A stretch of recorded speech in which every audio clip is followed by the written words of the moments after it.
Everyone, today we'll be going through the skill of utility or the usefulness skill. Now, what is utility? Essentially, when we are understanding utility, we are asking ourselves, what does it mean when we say that something is useful? So, for example, when we are looking at our phone, we ask ourselves, is your phone useful? How is your phone useful? So, when we're talking about the usefulness of our phone, we would say that it could be useful in helping you to do things. So, for example, we send messages, we play games, we communicate with friends or family via social media, we even gain information. Now, link and apply this to the context of sources, where we look at the source and we ask ourselves, how does this source provide us with information about the issue that we are looking at for today? So, utility essentially is determining how far a source helps you to understand a topic or an issue. So, what exactly is the amount of knowledge provided in a source, and to what extent is it very useful in helping you to really understand about a certain issue? You can judge the source's utility by studying what the source tells you and what the source does not tell you. So this is where we look at the limitations of the source. Now, the structure may be similar to reliability, but is essentially a different skill altogether. For utility, the focus is on whether the source guides your understanding of the issue. While reliability, the focus is on whether or not the source is trustworthy or believable. Can you use it? Can you use it to really trust a certain topic? Is it exactly very legit? That is essentially the main difference. Now, these are the different question types for usefulness skill. Essentially, the moment you see the word use or useful or usefulness or even useless, as long as the base word is used, that is essentially a usefulness question. Do note there is usually an issue presented to the question and you need to answer with regards to the issue. Now, the issue really matters. So, for example, if I were to ask, how useful is your SS textbook in telling you about diversity? You would say that it's useful in telling me that diversity can either be beneficial or harmful. But if you were to ask, how useful is your SS textbook in teaching you chemistry? You would say that it's not useful because it does not tell me anything about chemistry. So the issue that you want to look at for today really matters. Now, this will mean that you'll need to refer to utility practice 1 that your teacher would have already shared with you via Google Classroom. Before you jump straight into answering the question, it's very important for you to look and mark out the keywords in your question. If you look at the question, it's saying, study source E, how useful is this source as evidence that enough has been done to assimilate immigrants in France? So you realize that I have underlined enough has been done to assimilate immigrants in France. So that itself is the scope or the topic of the question. So in order for you to understand what they have been doing, because essentially SBQ topics are all the contextualized sources, you'll need to read the background information. So always read the background information before you jump straight into analyzing the sources. Upon reading this, you will realize that this is talking about textbook chapter 7, which talks about assimilation policy in France. Now, give yourself time to read the master source. The first step is to analyze the usefulness or the provenance. The questions to consider is, how much authority does the source have? Does the writer or the source giver have a good knowledge of the content or issue examined? Does he have a first-hand account on the situation? So looking at the provenance, we would say that based on the provenance of source E, we can say that source E is useful as it is from a school that assimilates new immigrants, or source E is not useful because it comes from a website, information online might not be accurate. Now this is level 1, usefulness in provenance. I will always ask students to write it just as a safety net. Next is usefulness in content. So based on whatever that you have read on the master source, ask yourself, after reading the master source, what knowledge do you gather from the source about the content or about the issue?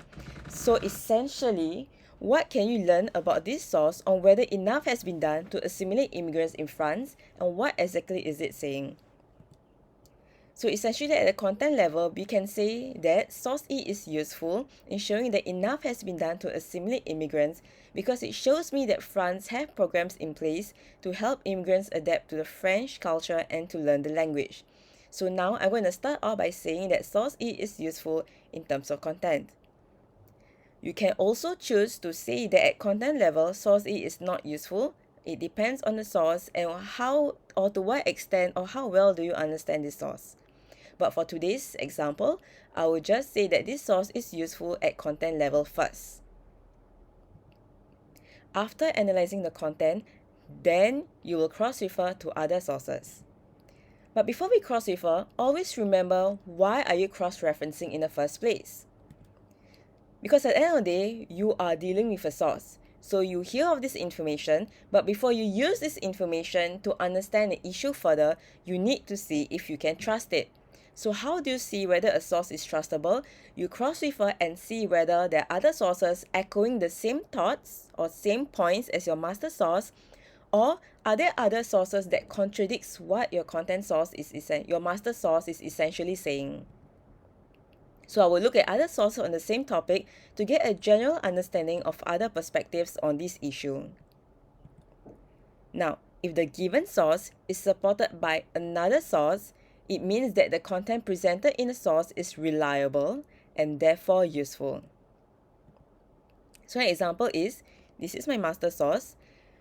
If the master source is saying that France have programs in place to help immigrants adapt to French culture, when I cross-refer to show support, the other source that I want to use as a cross-referencing source must also say that France is doing a lot to help the immigrants to adapt in France. So for example, in this case here, when I look at source B, it also says that a lot has been done for immigrants. So I can use source B as a source to cross-refer to. Hence, I will say that source E is useful as it is supported by source B, which also shows that enough has been done to assimilate immigrants and that they are welcome. As usual, back it up with evidence and explanation. Since source B agrees with source E is then reliable and hence useful. Now, what if, let's say, instead of wanting to cross-refer to a source that supports your master source, you want to cross-refer to a source that contradicts the master source. So if another source disagrees with your master source or presents another perspective, it may mean that the source is unreliable and not useful. Now, when I look at source D, it says that immigrants are being neglected and they are being looked down upon. This contradicts to what source E essentially has been saying to us. So since source E, I will say that source E is not useful as evidence that enough has been done as it is challenged or contradicted by source D, which states that instead of being welcomed, immigrants are actually looked down upon and are neglected. Since source D disagrees with source E is unreliable and hence not useful. Now, just a note, it's not written in the slides here, but whenever you cross-refer, always make sure that you have evidence and explanation. So since I'm cross-referencing to source D, I need to put in evidence from source D and explain my evidence to show how there is a clear contradiction. After I've done content level, I have cross-refer, now I will analyze usefulness at a highest level. There are different ways in which you can analyze usefulness at a highest level. You can take a look at the author. Who is the source giver? Does the author have an agenda? Does the author hope to achieve anything through the source? Is there anything that the author wants to change in terms of outcome? Can you pick out the way the content is presented through the choice of words used by the author? Is it too critical? How about what are the choice of words he or she is using to present his points? Are there limitations in the source? How do all this affect the usefulness of the source?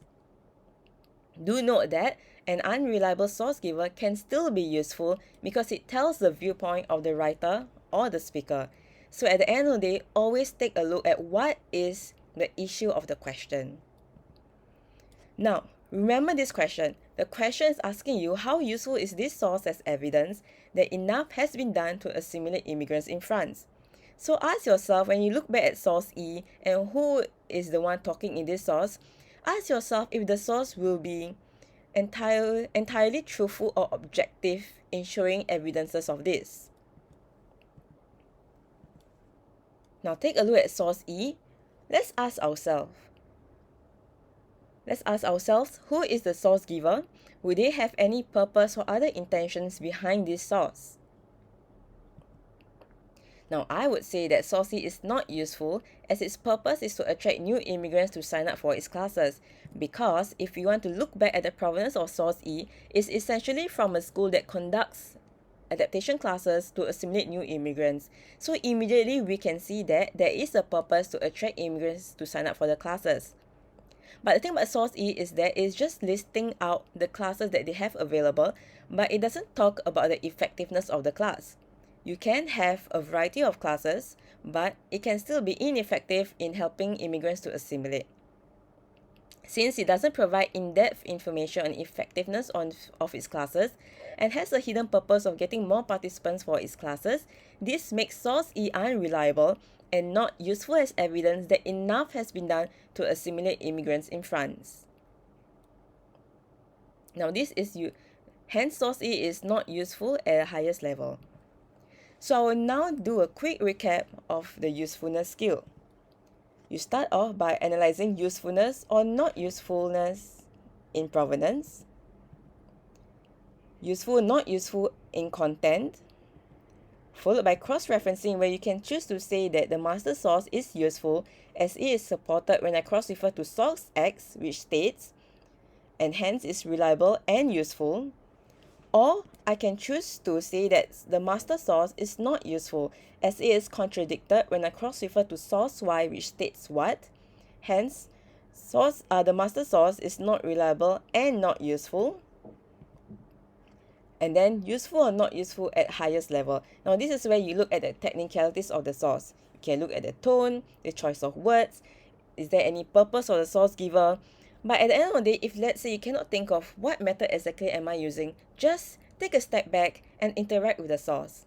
Ask yourself if is there anything that seems potentially off about this source that makes it not useful as an evidence or not useful in helping you understand about the issue. If there's something about the source that rings alarm bells, write it down, pretend you're arguing out with someone. This is where you need to fight for your stand. This is the end of the online lesson about usefulness. I hope this has been helpful.